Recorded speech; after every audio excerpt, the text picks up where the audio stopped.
Hello నమస్తే, నేను మీ comic Anand. Welcome to Jaitra entertainment. So ఈ రోజు మనతో ఉన్నటువంటి ఒక స్పెషల్ గెస్ట్ ఎవరు అనుకుంటున్నారా? గోదావరి మాండలికంతో అందరి హృదయాలను దోచుకుంటున్నటువంటి చిన్ని జర్నలిస్ట్ చిన్ని గారు అయితే మనతో ఉన్నారు. నమస్తే బ్రదర్. నమస్తే అన్న, ఎలా ఉన్నారు? నేను బాగున్నాను. సో మీకు ఉన్నటువంటి బిజీ షెడ్యూల్స్ ఎన్ని ఉన్నా సరే మా జైత్ర ఎంటర్టైన్మెంట్ ప్రేక్షకులు అందరి కోసం మా స్టూడియోకి రావడం మరొకసారి ధన్యవాదాలు తెలియజేస్తున్నాను. ముందుగా మీకే థ్యాంక్ యూ సో మచ్ అన్న, మాలాంటి కళాకారులను గుర్తించి ఇలా ఇంటర్వ్యూ చేస్తే బాగుంటుందని చెప్పి మాకు పిలిపించినందుకు థ్యాంక్ యూ సో మచ్ అన్న. చిన్ని బ్రదర్, నేను చిన్ని అని పిలవాలా అజయ్ అని పిలవాలా? యాక్చువల్లీ ఏది పిలిచినా పర్లేదు, ఎక్కువ చిన్ని అనేది అందరికీ తెలుసు. నువ్వు దేని లైక్ చేస్తుంటావు? చిన్ని బాబు. చిన్ని బాబునే ఎక్కువగా లైక్ చేస్తుంటావు. ఓకే, సో చిన్ని బాబు అనే పేరు ఎవరు పెట్టారు? అంటే అది మా అమ్మ ఎక్కువ చిన్నప్పుడు పిలిచేవారు. సో ఇంకా ఆవిడ పిలుస్తుంది కదా అని చెప్పి నా ఒరిజినల్ నేమ్ మానేసి నాకు నేనే పేరు పెట్టేసుకున్నాను. ఓకే, సో అయితే చిన్ని బాబు నువ్వేం చదువుతుంది? Present degree. ఓకే, ఎందుకంటే చదువుకో ఉంటాయి కదా మనకి. ఇప్పుడు నువ్వు ఇన్స్టాలో లేకపోతే ఫేస్బుక్ లోనో యూట్యూబ్ లోనో వీటన్నిటికీ కోసం నువ్వు చదువును వదిలేసుకోవడం అయితే జరిగిందా, లేకపోతే? లేదు, చదువు కంటిన్యూ అవుతుంది, కాకపోతే క్లాసెస్ కి అప్పుడప్పుడు వెళ్ళడం అట్లా జరుగుతుంది అనమాట. Irregular student. తప్పదు కదా, ఫీల్డ్ అలాంటిది. ఓకే, సో అయితే గోదావరి నాతో ఇప్పటి నుంచి నువ్వు గోదావరి స్లాంగ్ లోనే మాట్లాడాలి. బాబాయ్ పెద్ద పనేనండి బాబా. సో నువ్వు ఇలా మాట్లాడితేనే రికగ్నిషన్ అవుతావు అనమాట. సరేనండి బాబు, మీకన్నా మాడితే మాట్లాడుకోవడమా. సో ఇంకొక విషయం ఏంటంటే, ప్రస్తుతం ఉన్నటువంటి పరిస్థితుల్లో అందరూ కూడా వాళ్ళ ప్రాంతీయ భాషని, వాళ్ళ యాసని మర్చిపోతున్నారు. అంటే పాష్ గా మాట్లాడితే, అంటే ఒక స్టైలిష్ గా ఉండాలని అట్లా పల్లెటూరు వాళ్ళు కూడా కొన్ని పల్లెటూరు ప్రదేశాల్లో ఉండే మాండలికం చాలా అద్భుతంగా ఉంటుంది. అదేవిధంగా గోదావరి యాసకి ప్రపంచంలోనే ఒక అత్యంత ఆదరాలు, ప్రేక్షకుల ప్రేమ ఇవన్నీ ఉంటాయి అన్నమాట. సో అలాంటి యాసని నువ్వు రక్షించడం, సో కంటిన్యూ చేయడం ఒక యూత్ ఈ జనరేషన్ లో అనేది చాలా హ్యాపీగా అనిపిస్తుంది. థ్యాంక్ యూ అన్న, థ్యాంక్ యూ సో మచ్. ఎలా అంటే చాలా మంది ఆ స్లాంగ్ ని వదిలేశారు. అంటే నవ్ డేస్ జనరేషన్ ఎలా ఉందంటే, కొంచెం పార్ష్ గా మాట్లాడితే మనకి రెస్పెక్ట్ వస్తుంది, ఈ టైప్ ఆఫ్ వెళ్ళిపోయి అందరూ నేర్చుకోవడం. నాకు ఇతర భాషలు అలా వచ్చి మాట్లాడతాను ప్రొఫెషనల్ గా. బట్ ఏంటంటే మన స్లాంగ్ ని మనం కాపాడుకోవాలి. ఈ రోజు మనం మాట్లాడలేకపోతే ఇంకెవరు మాట్లాడతారు? ఇంకా అలా అని చెప్పి ఇంకా ట్రై చేద్దాం, ఏదో కాదు మన స్లాంగ్ ని హైప్ చేద్దాం అని చెప్పి ఆ కంటెంట్ మీద వచ్చింది. గోదావరిలో మీది ఏ ప్రాంతం? గోదావరిలో అంటే రాజమండ్రిలో ఉంటాను, అక్కడ చుట్టాలు ఉన్నారు. తణుకులో ఉంటాను, అట్లా మొత్తం ద్రాక్షారామంలో ఉంటాను. ఈస్ట్ వెస్ట్ గోదావరిలో మొత్తం తిరుగుతూ ఉంటాను అనమాట. అంతా మనోళ్ళే. సో ఈ మధ్య కాలంలో నువ్వు ఇన్స్టాలో మంచి గుర్తింపు తీసుకొచ్చినటువంటి కొన్ని ఫన్నీ వీడియోస్ ఉన్నాయి. దాంతో పాటు ఒక ప్రొఫెషన్ టైప్ లో చక్కగా యాస, ఒక పెళ్లి కార్డుకి పెళ్లి పిలుపు కోసం నువ్వు చేసింది ఒక చాలా ఎన్నో కంట్రీస్ కి వెళ్ళిపోయింది అనమాట. అది చాలా మంది నన్ను అడుగుతున్నారు అనమాట, ఈ అబ్బాయి ఎక్కడ ఉంటాడు ఏంటి అనేది. సో ఈ రోజు నా ముందు కూర్చున్నావు, వాళ్ళు కూడా చూస్తారు. ఒక్కసారి అదొకసారి ఆ స్టైల్, నీ స్టైల్లో మన యాసలో కొడదాం మరి. అంటే ఒక వెడ్డింగ్ ఇన్విటేషన్ ఎలా ఉంటది, సపోజ్ మీ వెడ్డింగ్ ఇన్విటేషన్ అంటే ఎలా ఉంటది అనేది ట్రై చేద్దాం. ఓకే, యాండ్ ఎలా ఉన్నారో బ్రహ్మాండంగా ఉండేమంటారు. ఇగో పెళ్లిగౌరు ఎట్టుకు వచ్చేయనండి, ఓ పాల్మీ సోవిడేంటే ఆ పెళ్లిగౌరు రెడ్డి చెప్పేస్తానండి. మరి ఇదిగో మన ఆనంద్ గారు లేరు, యాంకర్ గారు కావిక్ ఆనంద్ గారు, మరి ఆయనకి పెళ్ళండి. మరి ఆ ఆనంద్ గారిని చేసుకోబోయే సక్కని సొక్క ఎవరంటారా? అదేనండి అమెరికాలో మియా ఖలీఫా ఉంటది, ఫేమస్ ఆవిడ, రీల్ చేస్తా ఉంటది నైట్, ఆవిడతో పెళ్ళండి. మరి ఇగో భోజనాలు అంటారా? ఆ మాటకి వస్తున్నానండి. అదే రోజు సాయంత్రం ఎప్పుడు కలిసి ఆవిడ పెట్టేస్తా ఉంటారండి ఆవిడ. అదండి మరి సంగతి. మరి మీరు వచ్చారంటే అవగా పిండి వాసన 4 కూరలు ప్రేమ ఆప్యాయంతో మనసారి వడ్డీ చేస్తారండి. ఇదిగో మర్చిపోండి, ఎండు పళ్ళు ఉన్న పక్కనీటి సైడ్కి వచ్చారంటే జంటలు చూడగానే మనసు కొల్లాసం ఒంట్లో ఇట్టే వచ్చేస్తాయండి. మరి ఇదిగో మీరు రాకపోతే మాట వచ్చేద్దండి. ఇంకా చాలా పెళ్లి పనులు ఉన్నాయండి, మరి వాళ్ళని కలిపే ప్రయత్నం, దాంపత్యం అనుబంధంలో ఉన్నాయండి. మరి ఉంటారండి మరి. నేను ఆపుకుంటున్నాను. సో చూడు, మా కెమెరా మ్యాన్ కూడా ఎట్లా నవ్వుతున్నారు. నాకు గూస్ వస్తాయి అనమాట. ఆ యాస అది ఆస్వాదించే వాళ్ళకి బాగుంటది అనమాట. కానీ ఇప్పటికిప్పుడు నువ్వు అంటే స్క్రిప్ట్ చూడకుండా ఇది ఒక డైలాగ్ డెలివరీ టైప్ లో చేస్తున్నావు చూడు, really hats brother. Thank you so much. చాలా బాగుంది, చాలా అద్భుతంగా ఉంది అనమాట. యాక్చువల్లీ చాలా మంది ఫోన్ చేశారు, Hmm. ఫోన్ చేసి అదే నాకు ఈ మధ్యన ఇవి ఎక్కువ వస్తున్నాయి అనమాట, మాకు చెప్పండి అని చాలా మందికి ఒక 150+ నవ్వే డేస్ ఒక నెలలో చేసి పెట్టాను అనమాట. వా తర్వాత చాలా మంది తెలంగాణ అసెంట్ మాట్లాడతారా, Hmm. లేదా శ్రీకాకుళం అసెంట్ మాట్లాడతారా, రాయలసీమ అసెంట్ మాట్లాడతారా అని చెప్పి ఆ స్లాంగ్స్ లో అడిగారు. నేను సరే ప్రాజెక్టులు వస్తున్నాయి అని చెప్పి నేను ఒకసారి ట్రై చేశాను అనమాట. Hmm. కానీ అలా ఫోన్ చేసిన వాళ్ళందరికి నేను చెప్పింది ఏంటంటే, Hmm. ఒక గోదావరి యాస అనేది ఒక ఎటకరంతో కూడిన యాస. అది ఎలా అంటే ప్రేమ, మమకారం అదంతా కలిపి ఉంటది కదా. సో దాని అంతటిని కలిపి ఒక ఇన్విటేషన్ మనం పిలిస్తే అవతలోడు రే బలి పిలిచాడు రా, నవ్వుతున్నట్టు ఉందిరా, మనోళ్ళు పిల్లరా, వెళ్ళాలరా అన్నట్టు ఉంటది. అది తెలంగాణ స్లాంగ్ లో మనం చేసామంటే వచ్చినోడిని కూడా తరివేసి వెళ్ళిపోమన్నట్టు ఉంటది అన్నమాట. సో అది ఎక్స్ప్లెయిన్ చేసాను వాళ్ళకి. వాళ్ళ ఖచ్చితంగా కొంతమంది బాగా అడిగిన వాళ్ళకి మన అసెంట్ యొక్క వాల్యూ ఏంటి, గోదావరి స్లాంగ్ వాల్యూ ఏంటి అనేది నేను ఖచ్చితంగా చెప్పాను అన్నమాట. ఓకే. సో ఇంకొక విషయానికి వస్తే, జర్నలిస్ట్ అనే నేమ్, నీ నేమ్ ముందు జర్నలిస్ట్ అని ఎందుకు పెట్టుకోవడం? యాక్చువల్లీ నేను జర్నలిస్ట్ ని కాదు, కానీ జర్నలిస్ట్ అంటే నాకు ఇష్టం అనమాట. నేను జర్నలిస్ట్ అవ్వాలి, నాకు అది అంటే నాకు చిన్నప్పటి నుంచి కూడా ప్రశ్నించే తత్వం నుంచి నేను ఎదుగుతూ వచ్చాను. చిన్నప్పుడు హాస్టల్స్ లో గానీ అలా పెరుగుతున్నప్పుడు. సో అక్కడి నుంచి స్టార్ట్ అయితే ప్రశ్నించే తత్వం ఉంది, ఏదైనా చేయగలం జర్నలిజం లో. సో మనకి అది రైట్ అయితే రైట్, రాంగ్ అయితే రాంగ్, దేనైనా మనం ప్రశ్నించగలం అని చెప్పి ఆ పదానికి నేను బాగా కనెక్ట్ అయ్యి నేను నా పేరు మీద పెట్టేసుకున్నాను. కానీ చదవలే, జర్నలిజం నేను చేయలే. కానీ ఇప్పుడు నేను జాయిన్ అయ్యాను, ఒక 1.5 year లో కంప్లీట్ అయిపోతాను. ఓకే. సో అందుకోసమని జర్నలిజం చేస్తున్నా. ఈ రచన నిన్ను ఎవరు అడగకూడదంటే నువ్వు ఖచ్చితంగా జర్నలిజం చేయాలి. నీ పేరుకు ముందు జర్నలిస్ట్ అని ఉండాలంటే ఖచ్చితంగా జర్నలిస్ట్ అవుతాను. ఖచ్చితంగా అంటే అదొక బ్రాండ్ ఉండాలి, జర్నలిజం చేసాడు అన్నట్టు ఒక సర్టిఫికేట్ సంథింగ్ ఉండాలి. కానీ దీనికి అది చేయకపోయినా సరే లాట్ ఆఫ్ సబ్జెక్ట్ మన లైఫ్ లోనే చాలా ఎదుర్కోవచ్చు మనం. ఆ సబ్జెక్ట్ అనేది మనకి ఆటోమేటిక్ వచ్చేస్తుంది. ఆ క్వాలిటీస్ గానీ అంటే ప్రశ్నించే తత్వం ఉన్నప్పుడు అవతలోడు ఏం చెప్తున్నాడు అనేది కూడా వినే తత్వం ఉండాలి. అప్పుడే మనం దాన్ని డిస్కస్ చేయడం అట్లా ఇలా లాట్ ఆఫ్ ఎక్స్పీరియన్స్ నేను జర్నలిజం లో నేర్చుకుంటున్నాను అనమాట. సూపర్ ఇట్లా చెయ్యాలి. సో ఇంకొక విషయం ఏంటంటే, ఇంకా దీంతో పాటు నువ్వు కొన్ని రీల్స్ చేస్తుంటావు, అవి కూడా చాలా ఫన్ గా ఉంటాయి అనమాట. నేను చూడటమే, ఆఫీస్ లోకి రావడమే అడుగుతూ ఉన్నారు కదా. అంటే నువ్వు ఫన్నీ వేలో స్క్రిప్ట్ రైటింగ్ కూడా నువ్వు చేసుకుంటావు? లేదు, నేను ఎప్పుడు పర్టికులర్ గా కూర్చొని ఎప్పుడు స్క్రిప్ట్ రాయలే. నేను డ్రైవింగ్ చేస్తున్నప్పుడు సరదాగా వచ్చిన ఐడియాని మన స్టైల్లో చెప్తే ఎలా ఉంటది అనేది ట్రై చేశాను. పైగా నేను ఇలా చెయ్యాలని చెప్పి ఎప్పుడు చేయలేదు, రీల్స్ కోసం అని ఎప్పుడు చేయలే. అది సంథింగ్ ఇప్పుడు పొద్దునే లేకండ్రా అని ఒక రీల్ ఉంటది అనమాట.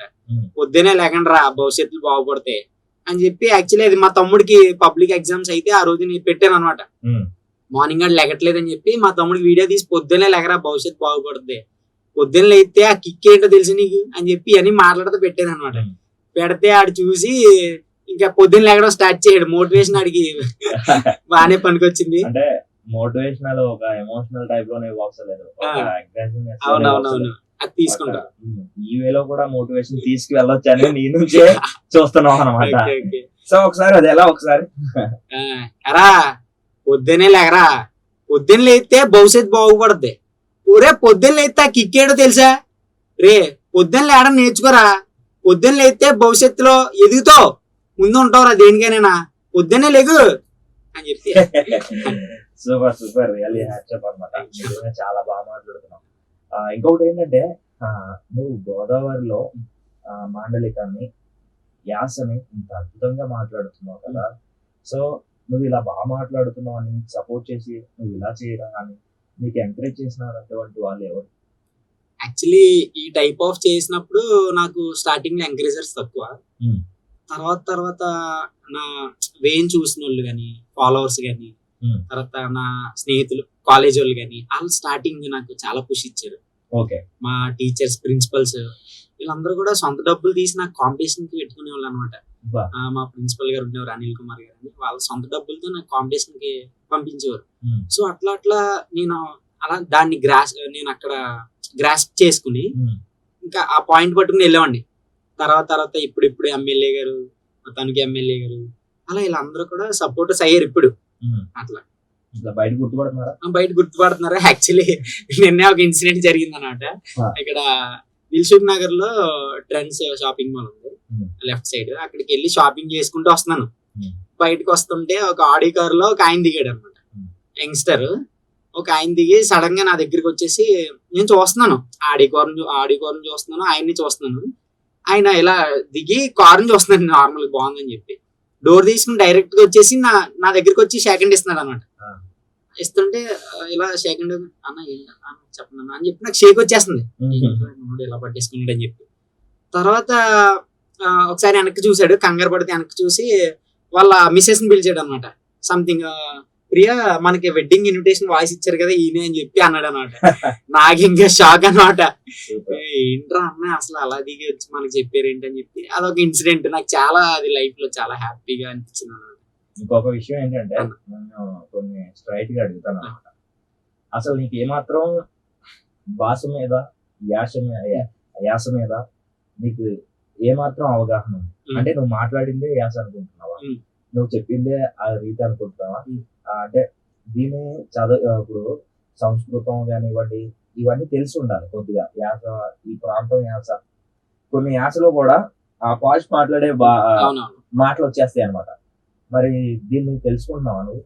ఎగ్జాక్ట్లీ అన్న, మంచి క్వశ్చన్ అది. నిజంగా యాక్చువల్లీ గోదావరి స్లాంగ్ అంటారు, కరెక్టే. ఇక్కడ గోదావరి అంటే ఏంటి అసలు? ఉభయ గోదావరి డిస్ట్రిక్ట్స్ రెండు ఉన్నాయి మనకి, west Godavari, east Godavari. So పశ్చిమ గోదావరి, తూర్పు గోదావరి. అయితే ఈ రెండాటిలో కూడా గోదావరి వాళ్ళే ఉంటారు, వాళ్ళు మాట్లాడతారు. కానీ ఇక్కడ కూడా డిఫరెన్స్ ఉందన్నమాట. మనకి ఈస్ట్ గోదావరిలో ఒకలా మాట్లాడతారు, వెస్ట్ గోదావరిలో ఒకలా మాట్లాడతారు అన్నమాట. సపోజ్ ఈస్ట్ గోదావరిలో అనుకోండి, మనం ఏమన్నా మాట్లాడేది అబ్బే బే ఆహా అని జరిగినరా ఆహా ఇలా అవునా ఈ టైపు వస్తుంది అనమాట స్లాంగ్ లో. వాళ్ళు ఏం మాట్లాడినా సరే, ఒక బయటోడు వచ్చి ఒక శ్రీకాకుళం పర్సన్ గానీ, ఒక వైజాగ్, ఒక హైదరాబాద్ వాళ్ళు వెళ్ళి ఏమన్నా చెప్తుంటే వాళ్ళు అంటారు అనమాట, ఇలా అబ్బే ఇలా అంటారు అనమాట. ఏంటి నన్ను ఎటకారం చేస్తున్నావు నువ్వు అని మనం అనుకుంటాం బయట వాళ్ళు అయితే. సో అట్లా అది వే ఆఫ్ టాకింగ్, అది డిఫరెంట్ అనమాట. సో ఇటు వెస్ట్ గోదావరికి వచ్చేసరికి ఇక్కడ కంప్లీట్ రేలంగి సైడ్, తణుకు, వేల్పూరు ఆ లోకాలిటీలో మంచి స్లాంగ్. అది ఎలా అంటే, ఏడ్రా ఊరు అబ్బే అబ్బే బాగుందిరా చాలా మీరు ఈ టైప్ అనమాట. ఎలా ఉన్నారో బాగానే ఉంటారు ఈ టైపు. అదొక వే వస్తుంది, ఇది ఒక వే వస్తుంది అనమాట. సో నేను చిన్నప్పటి నుంచి మళ్ళీ అమలాపురం వాళ్ళు ఎక్సలెంట్ గా మాట్లాడతారు స్లాంగ్. అసలు గోదావరి స్లాంగ్ అంటేనే Amalapuram near by Konaseema districts లో ఉన్న వాళ్ళది రియల్ స్లాంగ్ అనమాట. సో నేనేంటంటే ఆ నియర్ బై పెరగడం, రామచంద్రపురం, ద్రాక్షారం, తర్వాత చదువుకుందేమో ఇక్కడ, అలా రెండు డిస్ట్రిక్ట్స్ లో పెరగడం వల్ల, చదవడం వల్ల ఆ యొక్క స్లాంగ్ యొక్క అది నేర్చుకున్నాను నేను, పట్టు వచ్చింది. సో అక్కడి నుంచి మనం ఎలా మాట్లాడాలి, రెండింటిని కలుపుకునేలా ఎలా మాట్లాడాలి అని చెప్పి నేను దాన్ని ట్రై చేయగా ఈ రోజు సక్సెస్ అయింది. ఫస్ట్ మనకి ఆ మాండలికం, సో ఆ యాస రావాలంటే అక్కడ ప్రాంతం వాళ్ళతో తిరగాలి, ఎగ్జాక్ట్లీ మాట్లాడుతూ ఉండాలి, అక్కడ ఫ్రెండ్ సర్కిల్ ఉండాలి, ఒక విధి విధానాలు తెలిసి ఉండాలి. కానీ అవన్నీ తెలుసుకొని చాలా అద్భుతంగా తీసుకువెళ్తున్నాం. అయితే నీకు ఇప్పుడు హైదరాబాద్కి వచ్చేసినా, టోటలీ వచ్చేసినా ఇంకా షిఫ్ట్ అయిపోయా? టోటలీ వచ్చాను. ఇంకా అప్పుడప్పుడు ఎడ్యుకేషన్ ఉండిపోయింది అక్కడ, దాన్ని అక్కడ పెట్టుకుని ఇక్కడికి వచ్చాను అనమాట. అప్పుడప్పుడు వెళ్ళి ఇంకా మేనేజ్ చేస్తున్నాను అలాగా. అట్లా ఇంకొకటి ఏంటంటే, నీ లైఫ్ లో ఎన్నో విజయాలు ఉన్నాయి, దాంతో పాటు నువ్వు ఎంతో బాధతో ఉన్న క్షణాలు కూడా నీ గురించి చెప్పడం అయితే జరిగింది. సో అసలు ఇన్సిడెంట్ ఏంటి? నీ ఫ్యామిలీ గురించి అడుగుతున్నాను. అమ్మా నాన్న ఏం చేసేవాళ్ళు, ఇప్పుడు ప్రజెంట్ తల్లిదండ్రుల సంరక్షణ లేకుండా నువ్వు ఉన్నావు, అసలు ఏమైంది ఏంటనేది తెలియదు. యాక్చువల్లీ ఇది చిన్నప్పుడు 4th క్లాస్ అయిపోయింది. అప్పుడు అంటే నేను కోరుకొండ, మాది రాజమండ్రి దగ్గర కోరుకొండ అన్నమాట. అక్కడి నుంచి మా అన్నయ్య, మా పెద్దమ్మ వాళ్ళ అబ్బాయి మా అన్నయ్య తీసుకెళ్లి హాస్టల్లో పెట్టేశారు నన్ను. హాస్టల్లో జాయిన్ అయిన తర్వాత అంతా అయిపోయింది, బాగానే ఉంది. చిన్నప్పుడు మనం ఎలా ఉండేవాళ్ళం అంటే సరిగ్గా ఎదిగి తెలిసి తెలియనటువంటి వయసు, అప్పుడే అమ్మ ప్రేమ, నాన్న ప్రేమ ఇవన్నీ మనకు తెలుస్తూ ఉంటాయి. సో ఆ టైంలో నేను హాస్టల్కి వెళ్ళిపోయాను. హాస్టల్లో చదువుకున్నాను, అంతా బాగానే ఉంది. When I was 4th standard ఆ టైంలో మా అమ్మగారు తప్పిపోయారు. ఓకే. మా అమ్మగారు తప్పిపోయారని తెలిసింది. అప్పుడే మా అమ్మ నాకు ప్రేమ, హాస్టల్లో ఉండి అమ్మ ప్రేమ ఎలా ఉంటుంది, చిన్నప్పుడు గోరుముద్దలు తినిపించింది, అవన్నీ గుర్తెచ్చేసుకుని చాలా పెయిన్ఫుల్ అయిపోయింది. హాస్టల్లో సండే పేరెంట్స్ వచ్చేవారు, సెకండ్ సాటర్డే అట్లా. ఆ పేరెంట్స్, నేను మా తమ్ముడు ఉండేవాళ్ళం హాస్టల్లో. అలా కూర్చుని, తమ్ముడు చిన్నోడు, అమ్మ కూడా తెలియదు, ఏదో లైట్ గా ఓకే తెలుసు అమ్మ ఉండేది, నాన్న ఓకే, అంత ఎమోషనల్ అయ్యేవాడు కదా. వాళ్ళతో ఆడి వయసుకి స్పెండ్ చేసింది తక్కువ. సో నేను హాస్టల్లో పేరెంట్స్ వస్తూ ఉంటారు కదా, పేరెంట్స్ వస్తూ ఉంటే వాళ్ళ కొడుకు కానీ సంథింగ్ వాళ్ళు భోజనం పెడతా ఉంటారు, తినిపిస్తూ ఉంటారు. నేను మా తమ్ముడు గోడ దగ్గర కూర్చొని ఏడ్చేవాళ్ళం అనమాట. అంటే నేను బాగా పెయిన్ఫుల్ అయిపోయాను. మనకు కూడా పేరెంట్స్ ఉంటే అలా చేసేవారు కదా. ఆ పెయిన్ఫుల్ సిచ్యువేషన్, నేను బ్రతికిన క్షణాలు చాలా ఘోరం. లైఫ్లో ఎవరో మినిమం అవ్వండ్రేమో అనిపిస్తూ ఉంటుంది ఒకసారి. కానీ ఇప్పుడు ఈ స్టేజ్కి రావడానికి అవన్నీ పడాలేమో అనిపిస్తుంది అన్నమాట తర్వాత. సో అట్లా ఒక్కొక్కరు దూరం అయిపోవడం, మన బంధువులే మనల్ని కాదనుకోవడం, ఇట్లా చాలా స్ట్రగుల్స్ పడి నేను ఒక్కడనే అయిపోయాను, ఒంటరిగా అయిపోయాను. నేను ఒక్కడనే బయటకు వచ్చాను. అవకాశాల కోసం ఎదురు చూశాను.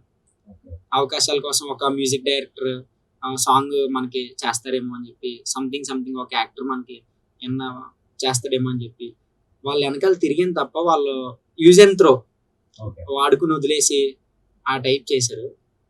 చాలా స్ట్రగుల్స్లోకి వెళ్ళిపోయిన తర్వాత ఇంకా అనుకున్నాను అనమాట, ఓకే ఎవడో తోడురాడు, మన టాలెంటే మనకు భోజనం పెడతాం అన్నప్పుడు ఇంకా ఇవన్నీ గుర్తు తెచ్చుకుంటాను అనమాట. మా అమ్మ కోసం కూడా ఒక మంచి పాట రాశాను చిన్నప్పుడు. తర్వాత నాన్న దూరం అయిపోయాడు, నాన్న కూడా మా అమ్మని వదిలేసి అయిపోయాడు. అట్లా నాన్న మీద నాన్న ఎలా అంటే ఎప్పుడు మాతో ప్రేమని పంచుకోలేదు.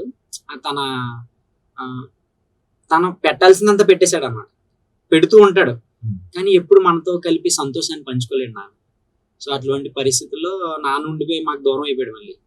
అలా అమ్మ ప్రేమను మించి అపురూప ప్రేమను పంచి, అల్లారు ముద్దుగా పెంచి, గోరు ముద్దలు తినిపించి, కన్నా నేనున్నానంటూ నాకు బదులిచ్చావా, తేనే కన్న తీయనైనా ప్రేమ నిధులిచ్చావా అని చెప్పి నాన్న మీద ఒక సెంటెన్స్ రాశాను అన్నమాట. అట్లా ఏంటంటే కొన్ని సిచ్యువేషన్స్ మనల్ని ఆ స్ట్రగుల్స్ లోకి తీసుకెళ్తా ఉంటాయి. మా సార్ ఇప్పుడు చిన్నప్పుడు హాస్టల్లో పెరుగుతున్నప్పుడు మాకు ఒక సార్ ఉండేవారు, రాకేష్ సార్ అని. ఆయన ఒక మాట చెప్తూ ఉండేవాడు అనమాట, ఏది జరిగినా మన మంచి గురించే అన్న మాట నన్ను బాగా మార్చేసింది. ఏది జరిగినా నేను అలా చూస్తూ ఉండేవాడిని, ఆ టైంకి అది ఫేస్ చేసేవాడిని, నెక్స్ట్ ఏంటో దాన్ని చూసుకున్నాం అనమాట. సో అట్లా అయిపోయింది ఫ్యామిలీ సిచ్యువేషన్స్. మీరు అన్నదమ్ములు యాక్చువల్లీ మేము 5గురం అన్నాం, 2 అక్కలు, 3 అన్నదమ్ములు అనమాట. సో అందరికి పెళ్లిళ్ళు అయిపోయినాయి, నేను తమ్ముడు ఉన్నాను. సో మీరు చిన్నప్పటి నుంచి నువ్వు ఎవరి పర్యవేక్షణలో పెరగడం జరిగింది? యాక్చువల్లీ నేను చిన్నప్పటి నుంచి నాకు మా అన్నయ్య నాకు ఎలా అంటే రెండో ఫాదర్. ఒక అమ్మ పొజిషన్ లో ఉండి, ఒక నాన్న పొజిషన్ లో ఉండి, పిన్ టు పిన్ ప్రతిదీ, రాసుకునే సబ్బు నుంచి మనం చదువుకునే పుస్తకం వరకు కూడా అన్ని ఆయనే చూసుకున్నాడు. నిజంగా ఆ టైంలో మా అన్నయ్య లేకపోతే స్టిల్ నేను మా తమ్ముడు ఒక రోడ్డు మీద అడుక్కునే వాళ్ళం, మేము ఆ స్టేజ్లో ఉండేవాళ్ళం. సో ఇంకా నేను అక్కడి నుంచి హాస్టలే, మా అన్నయ్య దగ్గరికి వెళ్ళడం షెల్టర్ కోసం, అక్కడ చూసుకోవడం, పని చూసుకోవడం, మళ్ళీ నేను హాస్టల్కి వచ్చేయడం. హాస్టల్కి వచ్చేసి ఛార్జీ కూడా డబ్బులు ఉండేవి కదా హాస్టల్కి వెళ్ళినప్పుడు, ఇంట్లో అడగాలంటే భయం వేసేది. ఇంకా అలా స్ట్రెయిన్ అయ్యి ఇంకా నాకు నేను బయటకు వచ్చేసాను, అన్ని సపోర్ట్ తీసుకున్నాను. ఇంకెంతకాలం అని అన్నయ్యకి 2 పిల్లలు, తమ్ముడు కూడా అన్నయ్య చూసుకుంటాడు. ఇంకెంతకాలం అని పడినా పర్లేదు, కష్టం ఏదోటి అవుద్దని చెప్పి బయటకు వచ్చేసి నా జర్నీ నేను స్టార్ట్ చేశాను అనమాట. సో ఇక్కడికి వచ్చేసిన తర్వాత ఇంకెందుకు ఈ లైఫ్ ఇక్కడికి వచ్చాను, సో అనవసరంగా ప్రాంతాన్ని వదులుకొని ఎప్పుడైనా బాధ అనిపించింది? లేదన్నా, యాక్చువల్లీ ఎలా అంటే నా మనస్తత్వం ఎలాంటిదంటే అందరినీ నవ్వించే రకం, ఓకే అందరినీ ఎంటర్టైన్ చేయాలి, నవ్వించాలి, ఆ మనస్తత్వం ఉంటుంది అనమాట.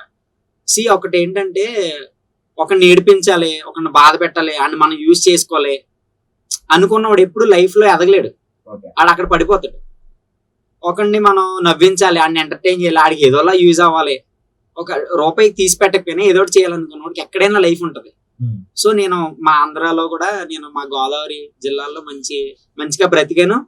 సో ఇప్పుడు హైదరాబాద్ మనకి మార్గం చూపెడుద్ది, ఒక ఎంటర్టైన్మెంట్ ఫీల్డ్ లో మనకి ఒక గుర్తింపు తెస్తుంది అని హైదరాబాద్ ఎవరో పెద్దవాళ్ళు చెప్పడంలో మిమిక్రీ ఆర్టిస్ట్ నాని అని ఒక ఆయన ఉండేవాడు, డీజోడి రైటర్ అనమాట. ఓకే సో ఆయన పుష్ చేసేవాడు, ఇలా తమ్ముడు హైదరాబాద్ లో నీకు మంచి లైఫ్ ఉంటది, సో నిన్ను అందరూ కోరుకుంటారు అనే సిచ్యువేషన్స్ వచ్చినప్పుడు నేను తెలుసుకున్నాను అనమాట. అండ్ ఆ టైంలో నాకు ఒక ఛానల్లో జాబ్ రావడం రైటర్ గా. సో అక్కడి నుంచి నేను మా రాకేష్ సార్ అని ఒక ఆయన ఉన్నాడు, ఆయన నాకు సపోర్ట్ చేసి జాబ్ రావడానికి కారణం ఆయన ద్వారా నేను ఇంకా హైదరాబాద్ వచ్చాను అన్న. అట్లా. సో అసలు నీ లక్ష్యం ఏంటి? లక్ష్యాలంటే చాలా ఉన్నాయి. అంటే సినిమాలో నటించదామనా, లేకపోతే సినిమాకి ఏమైనా డైలాగ్స్ రాద్దామనా, లేకపోతే ఒక యాసలోనే మాట్లాడుతూ దాని మీద ఒక క్యారెక్టర్ ఆర్టిస్ట్ గా వెళ్దామనా? ఏదో ఒకటి ఉంటది కదా, హైదరాబాద్ రావడానికి ఇండస్ట్రీ మొత్తం ఇక్కడ ఉంది. సో దేనికోసం నువ్వు వచ్చావు, అది కావాలి కదా. యాక్చువల్లీ అవకాశం డిపెండ్స్ అన్న, అది ఎలా వచ్చినా పర్లేదు. నేనైతే అన్ని మార్గాల్లో ప్రయత్నిస్తాను. చాలా మంది అంటూ ఉంటారు నన్ను, ఇప్పటికీ మా సార్స్ వాళ్ళందరూ అడుగుతూ ఉంటారు అనమాట, నీ మోటివ్ ఏంటి అసలు? నువ్వు సాంగ్స్ రాస్తావు, సాంగ్స్ పాడతావు, గోదావరి స్లాంగ్ లో మాట్లాడుతావు, అది హైలైట్ అవుద్ది, లేదా ఒక కామెడీ వీడియో చేస్తావు, అది హైలైట్ అవుద్ది, అసలు నేను ఎందులో గుర్తించాలి జనాలు, ఒకటి ఉండాలి కదా నీకు అంటారు. కానీ నాదేంటంటే ఓకే ఇందులో గుర్తిస్తే నేను అందులో ఉండిపోతాను, కానీ నాకున్న కళను నేను చంపుకోలేను కదా. సో నేనేమంటానంటే నేను మాక్సిమం సినిమాలో అంత యాక్ట్ చేయకపోయినా సరే నా పరిధిలో ఓ నలుగురికి నేను ఎలా యూజ్ అయ్యాను, ఒకరికి ఇలా ఎంటర్టైన్ చేశాను, లేదా నా స్లాంగ్ ద్వారా ఇలా యూజ్ అయ్యాను అని చెప్పి నాలో ఉన్న టాలెంట్ అన్ని బయట పెట్టేద్దామని చూస్తా ఉంటాను అన్నమాట. ఆ టైపు అని చెప్పి నేను అది అనుకుంటాను. కానీ లైఫ్ లో ఒకటి ఉండాలి, గోల్ ఒకటి ఉండాలి. స్టిల్ ప్రెసెంట్ ఏంటంటే ఒక మంచి షోస్ లో యాక్ట్ చేయాలి, మంచి ఒక సినిమాలో కానీ సైడ్ క్యారెక్టర్ ఏదో ఒకటి ఉంటది కదా, కామెడీ క్యారెక్టర్. సో అట్లాంటి వాటిలో మన గోదావరిని ఇమిటేట్ చేస్తూ, మన గోదావరి సైడ్ నుంచి ఉన్నారు కానీ అంత ప్రొఫెషనల్ యాక్టర్స్ లేరు, శ్రీనన్న లాంటి వాళ్ళు తప్ప అంతకు మించి లేరు.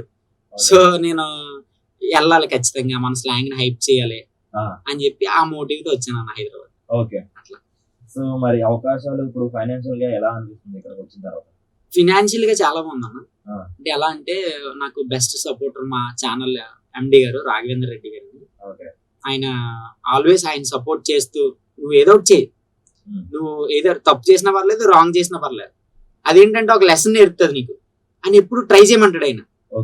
ప్రతి ప్రయత్నానికి ఒక అర్థం ఉంటది కదా, అది ఫెయిల్ అయినా సక్సెస్ అయినా మనకి ఒక అనుభవం వస్తుంది అని చెప్పి ఆయన సపోర్ట్ చేయడం ఫినాన్షియల్ గా గానీ. తర్వాత నాకు లోకల్లో మా సార్ ఉన్నారు, సో అట్లా ఆయన సపోర్ట్ చేయడం, నాకు ప్రాజెక్ట్స్ వస్తున్నాయి కొన్ని, అలా వాటి మీద అలా వెళ్ళిపోతున్నాను. సో ఇప్పుడు ఇన్స్టాగ్రామ్ లో మీకు ఫాలోవర్స్ కూడా చాలా తక్కువ మంది ఉన్నారు, కానీ వ్యూస్ మాత్రం చాలా ఎక్కువగా ఉన్నారు. అంటే నువ్వు చేస్తున్నది రీచ్ వస్తుంది కానీ ఫాలోవర్స్ ఎందుకు రావట్లేదు నాకైతే అర్థం కావట్లేదు. అంటే నువ్వు ఏమనుకుంటున్నావు? ఏమన్నా బాధ అనిపిస్తుందా నీకు? బాధ అనిపించేది అన్న, తర్వాత నేను పట్టించుకోవడం మానేశాను. అదొక నిఘంటువు లాంటిది. ఎలా అంటే ఒక కొత్తదనానికి ఒక అర్థం ఉంటది, నిఘంటువే. ఇన్స్టాగ్రామ్ అంటే ఒక నిఘంటువే. ఎలా అంటే టాలెంట్ ఉన్నవాడికి ఎప్పుడు సపోర్ట్ ఉండదు అన్న. ఏదో ఒకటి బాగా హైలైట్ అయిపోలే, ఆడికి కూడా ఏదో కొంతమంది ఫాలోవర్స్ ఉంటారు, లేదా ఒక స్టార్ రేంజ్ లో ఉండాలి. ఇక్కడ ఎలా నడుస్తుందంటే ఇన్స్టాగ్రామ్ అనేది ఒక షో. మంచోళ్ళు ఉంటారు, చెడ్డోళ్ళు ఉంటారు. ఎక్కువ చెడుకే ప్రిఫరెన్స్ ఉంటుంది. టాలెంట్ ఉన్నవాడికి ఎవడో సపోర్ట్ చేయడు. మంచిగా ఒక స్క్రిప్ట్ అనుకుని ఒక రీల్ చేస్తే దానికి ఎవడో సపోర్ట్ చేయడు. ఒక లేడీ అంటే ఒక గర్ల్, అంటే నేను దూషించట్లేదు కానీ ఎలా ఉన్నారో చెప్తున్నాను. సమాజం స్టైల్ గా ఒక నడుము కనబడేటట్టు సంథింగ్ తయారయ్యి ఒక రీల్ చేస్తే చాలన్న, అది మిలియన్స్ లో వెళ్ళిపోతుంది. అసలు అందులో ఏముందో కూడా అర్థం అవుతుంది నాకు. అంటే ఇంతలా కష్టపడి ఇంతలా ప్రిపేర్ చేసుకునే స్క్రిప్ట్, ఇంత మంచి అవుట్పుట్ ఇచ్చి చేసినా సరే వ్యూస్ రావు. కానీ ఒక లేడీ ఒక ఎక్స్పోజ్ చేస్తే మట్టుకి రీల్స్ వచ్చేస్తాయి. బాధపడ్డాను, చాలాసార్లు బాధపడ్డాను. దాని తర్వాత ఏంటంటే ప్రయోజనం లేదు. ఎంత బాధపడినా ప్రయోజనం లేదు కదా. సో మనకి గ్రోత్ ఇచ్చే వాళ్ళే ఉంటారు కొంతమంది ఫాలోవర్స్, వాళ్ళని పట్టుకుని మనం వెళ్ళిపోవాలని చెప్పి నేను తెలుసుకున్నాను. అది అలా ఎంకరేజ్ చేసేది కూడా చాలా అంతా బాయ్స్. అవును. కానీ ఒక ఎట్లా ఉందంటే ప్రస్తుత సమాజంలో నువ్వు ఎంత క్రియేటర్ అయినా, నువ్వు ఎంత మంచి అవుట్పుట్ ఇచ్చినా సరే అది రీచ్ ఉండదు. సో అంటే చూసినోడు కూడా స్క్రోల్ చేసి వదిలేస్తారు అనమాట. అదే ఒక అమ్మాయి ఒక మంచి రీల్ చేసింది అనుకో, యాక్చువల్లీ అదే నువ్వు చెప్పినట్టు నడుము కనిపెడేటట్టుగా ఇట్లా అట్లా ఏమన్నా వగైరా వగైరా బ్యాడ్ గా మాట్లాడినా సరే వాళ్ళకి ఫాలోవర్స్ అంటే ఏది టాలెంట్ అంటే జనాలు ఎలా ఉన్నారు నాకు ఇక్కడ అర్థం కావట్లేదు. అంటే ఎక్స్పోజ్ చేయడం టాలెంట్ అంటే అది కాదు. ఇక్కడ జనాల పాయింట్ ఆఫ్ వ్యూ ఎలా ఉంది అనేది మనం అర్థం చేసుకోవాలి. జనాల పాయింట్ ఆఫ్ వ్యూ ఎలా ఉందంటే ఆల్వేస్ నెగిటివ్. ఎక్కడో పాజిటివ్ ఉండేవాళ్ళు కొంతమంది ఉంటారు, అవకాశానికి టాలెంట్ కి అవకాశం ఇచ్చేవాళ్ళు. మాక్సిమం ఎలా ఉన్నారంటే ఒక ఇది ఎలా అంటే ఒక పార్నోగ్రఫీ టైప్. అర్థమైందనా? అంటే నేను ఇన్స్టాగ్రామ్ తప్పు పట్టట్లేదు కానీ వాళ్ళు అలా ఉండిపోయారు. ఒక షో చేస్తేనే ఇలా ఎక్స్పోజ్ చేస్తేనే మనం లైక్లు కొట్టాలి, ఫాలోవర్స్ పెట్టాలి అని చెప్పి ఇక్కడ మనం అర్థం చేసుకోవాల్సింది ఏంటంటే మనకు సపోర్ట్ చేసే వాళ్ళు ఉన్నారు, వాళ్ళు మంచోళ్ళు, కానీ ఇక్కడ నెగిటివ్ పీపుల్ ఎక్కువ ఉన్నారు అనేది అర్థం చేసుకోవాలి. అవునా? ఇప్పుడు ఎట్లా అంటే చిన్న పిల్లలు కూడా ఇలా చేయాలేమో, ఇలా ఉంటే ఉండాలేమో, ఇలా ఉంటే పాష్ లైఫ్ ఏమో, ఇలా ఉంటే మనకి ఇట్లా అనుకుంటున్నారు అనమాట. పేరెంట్స్ కూడా చాలా వరకు అలాంటివి సపోర్ట్ చేస్తున్నారు. మరి దాని మీద నీ ఒపీనియన్ ఏంటి? అది చాలా బాధాకరం అన్న. ఎలా అంటే చిన్నపిల్లలకి డ్రెస్లు వేసి వాళ్ళు స్టైల్ గా చూపించి చేయొచ్చు, మంచిది, చాలా మంచిది. కానీ వాళ్ళ ఫ్యూచర్ వాళ్ళకి అర్థం కావట్లేదు తల్లిదండ్రులకి. అంటే వాళ్ళు ఏమనుకుని ఉంటారు, ఒక సినిమా హీరోయిన్ కి అవకాశం వస్తేమో లేదా ఎక్సెట్రా ఎక్సెట్రా అవ్వచ్చేమో అనుకుంటారు. కానీ అది ఎంత నెగిటివ్ ని స్ప్రెడ్ చేస్తుందంటే, ఒక 6 ఏళ్ల పాపని 67 ఏళ్ల వయసు గలడు రేప్ చేస్తున్న దృశ్యాలు మనం చూస్తున్నాం నవే డేస్. అట్లా ఒక ముసలమ్మను కూడా వదలట్లేదు, ఆ పరిస్థితిలో ఉన్నాం కదా. సో ఇదంతా ఎలా అయిపోయిందంటే ఒక నెగిటివ్ స్ప్రెడ్ చేయడానికి ఉంది.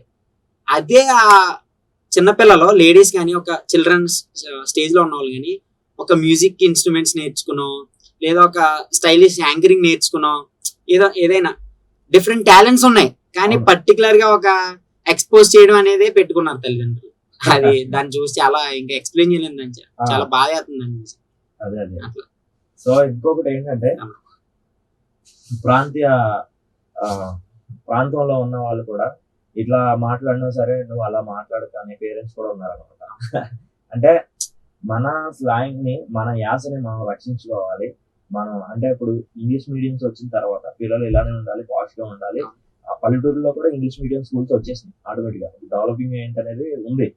సో కానీ మన సంస్కృతిని మనం కాపాడుకోలేకపోతున్నాం. ఎగ్జాక్ట్లీ. అది దాని మీద ఏంటి? ఎలా అంటే ఇప్పుడు ఒకటే మీరు చెప్పింది 100%. మన తెలుగు జాతిలో పుట్టిన చాలా మంది దౌర్భాగ్యులు, తెలుగు భాష మాట్లాడే వాళ్ళు చాలా మంది బయట దేశాలకు వెళ్ళిపోయి, బయట ప్రాంతాలకు వెళ్ళిపోయి పార్ష్ గా మాట్లాడి ఇదంతా నేర్చుకున్నారు. వాళ్ళ పరిస్థితి ఎలా అంటే నిజంగా అది చాలా నీచ్యం. అమ్మను వదిలేసి వెళ్ళిపోవడం, ఓకే డబ్బులు వస్తున్నాయి తిరగచ్చు, కానీ ఇక్కడ చేసే మిస్టేక్ ఏంటంటే మనం ఇంగ్లీష్ మాట్లాడడం వల్ల మనకి ఆఫర్ వస్తుంది, సో ఇట్లా ఉండాలి మనం అని చెప్పి మన సొంత తల్లి తెలుగు భాషని వదిలేశారు. అలాంటిది మన యాస భాష ఎంత చెప్పండి. అట్లా ఇప్పుడు ఒక సినిమాలో మనం చూస్తూ ఉంటాం, ఏటే ఎలా వచ్చావు అంటేనే వాళ్ళ అమ్మగారు అంటారు అనమాట, ఏటే ఆ భాష ఇలా మాట్లాడుతున్నావు అంటది. అంటే ఎలా అంటే ఆ భాష ఏంటి ఇలా మాట్లాడుతున్నావు అంటది. ఎలా అయిపోయారంటే జనాలు ఇలాగే మాట్లాడాలి, ఒక స్టైలిష్ గానే మాట్లాడాలి, సో అని చెప్పి ఇక్కడ తెలుగు భాషని ఖతం చేశారు. తర్వాత ఎక్సెట్రా మన స్లాంగ్ ని ఇవన్నిటిని కనుమరుగు అయిపోతున్నాయి. కొన్నాళ్ళకి ఎలా అయిపోద్ది అంటే ఇప్పుడు కల్కి సినిమాలో అడ్వాన్స్డ్ చూపిస్తారు కదా, ఇంకా అలాగే అయిపోద్ది మొత్తం. ఏముండదు, అందరూ చాలా స్టైలిష్ గా ఇలాగే మాట్లాడుతూ ఉంటారు కానీ అలా సబ్జెక్ట్ ఉండదు. ఓకే చిన్ని బ్రో, ఇంకొకటి ఏంటంటే సో గోదావరిలో పుట్టి పెరిగావు, అక్కడ ప్రాంతంలో ఉన్నటువంటి అక్కడ ప్రజలు రిసీవింగ్ కానీ వాళ్ళ విధి విధానాలు లైఫ్ స్టైల్ ఎలా ఉంటది? అసలు గోదావరి లైఫ్ స్టైల్ అనేది డిఫరెంట్ అన్న. అక్కడ మమకారం, ఆ ఎట్టకారం, ఆ ప్రేమ, ఆప్యాయత మనం ఆంధ్ర, ఏపీ తెలంగాణలో ఎక్కడ చూడం. అటువంటి కలయిక అనేది అక్కడ ఉంటది అనమాట. అటువంటి ప్రేమ ఆప్యాయతలు అక్కడ ఉంటాయి. ఎలా చెప్పగలను అంటే, నేను అక్కడ పుట్టాను కదా, మీకోసం తెలుస్తుంది అక్కడ ఏంటి, ఎవరిదాడి గొప్ప అనుకోవచ్చు చాలా మంది. కానీ నేను చదువుకుంది శ్రీకాకుళం అటు సైడ్, ఇప్పుడు ప్రెసెంట్ ఉంటుంది మొన్నదాకా ఉంది కూడా హైదరాబాద్. ఇవన్నీ చూస్తూ నాకు ఒకటి అర్థమైంది అనమాట. అరే మనోళ్ళు డిఫరెంట్ కదా, మనోళ్ళు మాట్లాడే విధానం కానీ ఆ ఎట్టకారం కానీ ఇదే. ఎలా అంటే ఒక గోదావరి లైఫ్ స్టైల్ ఎలా ఉంటదంటే అన్న, ఒక perfect Godavari road life style ఎలా ఉంటదంటే, పొద్దున్నే సర్దిపోవ సంచులు వేసుకున్నాడు వెళ్ళిపోతూ ఉంటాడు, పనికి వెళ్ళిపోతూ ఉంటాడు, మాట్లాడుతూ ఉంటాడు. ఆ పొలాల్లో ఎట్టకారాలు, లేదా వాళ్ళు పని చేస్తున్నప్పుడు ఆటపాటలు, పక్కన కాలువలు ఉంటాయి, ఆ కాలువలో ఆడుకునే కుర్రోళ్ళు వెళ్ళి ఈత కొట్టి ఆ సందర్భాలు. తర్వాత మనం వెళ్తా ఉంటాం కదా, వీధిలో నడుచుకుంటూ వెళ్తాం, ఒక గల్లీలా ఉంటది, అక్కడ ఏంటంటే కూర్చుంటా ఉంటాం, కూర్చుని దివాణం కింద కూర్చుని అక్కడ ఏమో మాట్లాడుకుంటారు అన్న. అవునరే మన ఎమ్మెల్యే గారు అడిగలేరు బే ఇలా జరిగిందేట్రా, ఈ టైపు ఎలా ఉంటదంటే ఆ ప్రేమ ఆప్యాయతలు అక్కడ ఉండి ఎక్స్ప్రెస్ చేయాలి. కానీ చాలా పాఠాలు నేర్పిస్తాయి మనకి. ఎవరింటికి వెళ్ళినా, మా ఇంటికి తాగరా, టీ తాగరా, ఈ తాగరా, ఏదైనా గోదావరి అక్కడ ఉన్నది ఏంటంటే లాట్ ఆఫ్ మనం నేర్చుకోవాల్సింది ఏంటంటే, అక్కడ మనకి వదలరాళ్ళ మనుషులు. మనం అలా కూర్చోబెట్టి సరదాగా ఒక అన్నం పెట్టేసి పంపించే రకాలు కాదు. ఎంత కడుపు నిండిపోయి అది తినరా ఇది తినరా, అదేట్రా అప్పుడు అయిపోయిందిరా, తినరా బాబు పిల్లోడు అన్నాక బలంగా అని చెప్పి ఇలాగా ఎంత కలిసిపోతారంటే, అక్కడ లేడీస్ కి నిజంగా దండం పెట్టేయాలన్న. వాళ్ళు పని చేస్తారు పొలాలకు వెళ్ళి పొద్దున్న, నిజంగా అది చాలా ఎక్స్ట్రాడినరీ అన్నమాట. వాళ్ళు మాట్లాడే విధానాలు కానీ ఇవన్నీ ఏంటంటే ఒక పెద్ద లెసన్ చెప్పాలంటే. అవన్నీ అలవాటయ్యి ఏంటంటే, నేను చూసింది ఏంటంటే అక్కడ ప్రేమ, మమకారాలు, ఆప్యాయత, అనురాగాలు ఎక్కువ అనమాట. సో దాని మీద నేను ఒక సాంగ్ రాశాను, ఫోక్ టైప్ లో రాశాను. ఒకసారి మన ప్రేక్షకుల కోసం ఆ సాంగ్ ఒకసారి తప్పకుండా ఇక్కడ మన అక్కడ అందాలని ప్రెజెంట్ చేస్తూ ఒకటి చేశాను అనమాట. అది స్టేట్ వచ్చింది, స్టేట్ ఫస్ట్ వచ్చింది. కోనసీమ అందాలు అనురాగ బంధాలు కనుమ కోడి పందాలు సంక్రాంతి సందళ్ళు అని చెప్పి, కోనసీమ అందాలు అనురాగ బంధాలు కనుమ కోడి పందాలు సంక్రాంతి సందళ్ళు, ఇక్కడ చేళ్ళన్నీ పచ్చనైనవి. ఏంటంటే విచిత్రంగా చూస్తున్నారా, చీళ్ళ నాకు పచ్చగానే ఉంటాయి కదా, మళ్ళీ కొత్తగా చెప్తున్నా అనుకున్నారేంటి, ఇక్కడ పచ్చదనం ఒకటే కాదండి, ఇక్కడ చేళ్ళన్నీ పచ్చనైనవి మనుషుల మనసులు స్వచ్ఛమైనవి అని చెప్పి ఒకటి రాశాను అనమాట. అట్లా ఎలా అంటే అక్కడ పచ్చదనం ఒకటే కాదు, మనుషులు మనసులు కూడా స్వచ్ఛంగా ఉంటాయి. వాళ్ళు అలాగే మాట్లాడతారు, ఏ కుళ్ళు ఆ టైప్ ఏమి ఉండదు, ఓపెన్ గా మాట్లాడతారు, ఓపెన్ గా వదిలేస్తూ ఉంటారు అనమాట. సో అట్లా అటువంటి గోదావరి వాళ్ళు మంచోళ్ళు. అయితే ఇక్కడ ప్రస్తుతం హైదరాబాద్ కి వచ్చావు కదా, హైదరాబాద్ లో ఉన్నటువంటి మాండలికం అక్కడ మాండలికం డిఫరెంట్ అనమాట. ఇక్కడ మాట్లాడే వాళ్ళ మాటలు అని ఎట్లా అనిపిస్తుంది అంటే చాలా కొత్తగా ఉందన్న, నాకు వేరే లోకానికి వస్తుందేమో అనిపిస్తుంది. అంటే కంప్లీట్ గా ఆవిడ పెరగలేదు కానీ చూస్తూ ఉంటుందండి ఆ డిఫరెన్స్. ఎలా అంటే ఇందాక నేను మన స్టూడియోకి వచ్చే ముందే అడ్రస్ ఏంటి అడిగాను అనమాట. జాओ ఓ ఏ వాళ్ళు ఎలా అంటే పర్టికులర్ గా మాట్లాడరు, అది ఏంట్రా ఇలా మాట్లాడుతున్నారు ఏంట్రా కోటేశ్వర్లాగా అనిపిస్తా ఉంటది అనమాట. చాలా మంది గోదావరి స్లాంగ్ లో కాకుండా తెలంగాణ యాసెంట్ లో నన్ను చేయమని చెప్పారు వెడ్డింగ్ ఇన్విటేషన్. అది కొంచెం ఎలా అంటే, అమాస్తులా ఎట్లున్నావు ఏంట్రా బాబు కొట్టేస్తున్నావు ఏంట్రా నువ్వు, స్లాంగ్ తోనే పై పెట్టేస్తున్నాడు. నేను ట్రై చేశాను, చాలా మంది జగిత్యాల ఇటు సైడ్ వెళ్ళి అసలు ఏంటి వాళ్ళు ఎలా మాట్లాడుతున్నారు ఏంటని ఒకసారి చూస్తే వాళ్ళు అలాగే మాట్లాడుతున్నారు. ఈ టైప్ లో నేను స్లాంగ్ వెడ్డింగ్ ఇన్విటేషన్ చేస్తే ఎలా ఉంటుందని చెప్పి నేను ట్రై చేస్తే, నేను అర్థంలో చూసుకుంటే నాకు నేనే వీడియో తీసుకుని చేసుకుంటే నన్ను నేనే కొట్టేసుకోవాలనిపించింది అనమాట. అంత దారుణంగా ఉంది. అంటే నేను ఏది చేయట్లేదు కానీ ఏంటంటే వాళ్ళు చేసేది వాళ్ళకి ఉంటది, వాళ్ళు మాట్లాడేది వాళ్ళకి అలవాటు అయింది. కానీ గోదావరి ఎసెంట్ అనేది చాలా ప్రత్యేకం. అందులో ఉండే ఆ ప్రేమ, మమకారం, ఆప్యాయత, అనురాగం మనం వేరే స్లాంగ్ లో ఎక్కడ చూడం. ఓకే. నేను ఎక్స్ప్లెయిన్ చేశాను వాళ్ళకి. గోదావరి ఇక్కడ మాక్సిమం నాకు తెలంగాణ వెడ్డింగ్స్ అడిగే వాళ్ళు అందరూ కూడా గోదావరి స్టైల్లో చేయమన్నారు. ఒకవేళ పొరపాటున ఎవడైనా నాకు తెలంగాణ స్లాంగ్ లో కావాలంటే ఆడికి ఇచ్చేవాడి అన్న ఒక 10 నిమిషాల క్లాసు. అసలు మీ స్లాంగ్ వెడ్డింగ్ పిలుతున్నట్టు కాదండి, వచ్చేవాడిని పొమ్మంటట్టు ఉంటదండి, ఆ టైప్ ఉంటది కాబట్టి మేము చేయమండి అని చెప్పి ఫోన్ పెట్టేవాడి అనమాట. అలాగా ఎలాంటి ఒక పాడనమాట. మన గోదావరి అనేది మనకే ఉంటది, అది బెస్ట్ అనమాట. నన్ను అడిగితే అలా కూడా కాదు, ఎవరో భాష వాళ్ళ ప్రేమ అది అలా ఉంటది అనమాట. మళ్ళీ శ్రీకాకుళం కూడా చాలా బాగుంటది. అంటే నేను మందే మాట్లాడుతున్నాను కదా అని చెప్పి వాళ్ళని చేయట్లేదు. శ్రీకాకుళం అనేది కూడా చాలా బాగుంటది. అంటే శకలక్ శంకర్ మాట్లాడతారు కదా, అట్లా కొన్ని స్లాంగ్స్ అలా ఉంటాయి, ప్రేమ ఆప్యాయత అనురాగంగా కొన్ని కొట్టినట్టు ఉంటాయి అనమాట. మన తెలుగు భాష కూడా చాలా గొప్పదే, దానికి కూడా విజన్ ఉంది. కాకపోతే మన వాళ్ళు ఏంటంటే దౌర్భాగ్యులు ఇతర దేశాలకు వెళ్ళి ఇతర రాష్ట్రాలకు వెళ్ళి మర్చిపోతున్నారు అనమాట. దాని మీద కూడా ఒక సెంటెన్స్ రాసింది నేను అనమాట. తెలుగే వెలుగంటూ కదలి రావాలా, మాతృభాష గొప్పదంటూ గంతులేయాలా, రాయలు పొగడిన రమ్యమైన భాష మనది.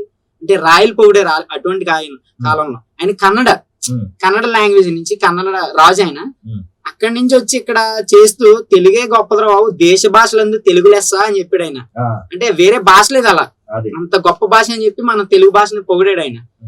మరి రాయలు అంటే శ్రీకృష్ణదేవరాయలు అంటే నార్మల్ మనిషి కాదు కదా. సో రాయలు పొగడిన రమ్యమైన భాష మనది, అమ్మ ప్రేమలా స్వచ్ఛమైన భాష మనది, తెలుగోడ తేట తెలుగు భాష మనది, మాతృభాష మనది. సో అట్లా ఒక సాంగ్ రాసి మా క్లాస్ వాళ్ళతో చెప్పాను అనమాట. నువ్వు తెలుగోడు రా బాబు, తెలుగోడ తేట తెలుగు భాష మనది, మాతృభాష మనది. సో అంత గొప్పదనమాట మన భాష గాని మన యాస గాని. నిజంగా భాష ఈ యాస కోసం చేసే ప్రయత్నం చాలా అద్భుతం. ఇంకొకసారి ఇంకా ఫైనల్ గా వచ్చేసాం కాబట్టి నీకు మంచి అది రీసెంట్లీ అది నీకు పేరు తీసుకొచ్చినటువంటిది, ఇంకొకసారి ప్రేక్షకుల కోసం ఒకసారి చూపించి మనం ఇంతటితో ఈ కార్యక్రమాన్ని ముగించుకుందాం.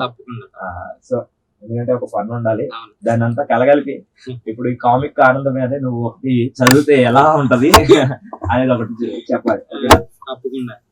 ఇప్పుడు అంటే మీరే వెడ్డింగ్ ఇన్విటేషన్ అనుకోండి, యాండ్ ఎలా ఉన్నారో వీళ్ళు గౌరెడ్డికి వచ్చేయనండి, ఓ పాల్మి సోవిడాడంటే ఆ గౌరెడ్డి చెప్పేస్తానండి. మరి ఇదిగో మన కామిక్ ఆనంద్ గారు లేరు, అప్పుడప్పుడు రీల్స్ చేస్తా ఉంటాడు, మరి ఆయన పెళ్ళండి చెప్పి మన కామిక్ ఆనందం చేసుకోబోయే సక్కన సొక్క ఎవరంటారా, అదేనండి బాబు అమెరికా వాస్తవ్యులు మన మియా ఖలీఫా గారు లేరు, అప్పుడప్పుడు రీల్స్ చేస్తా ఉంటారు నైట్ పూట్ల, ఆ పని మీద ఉంటారు ఆవిడ.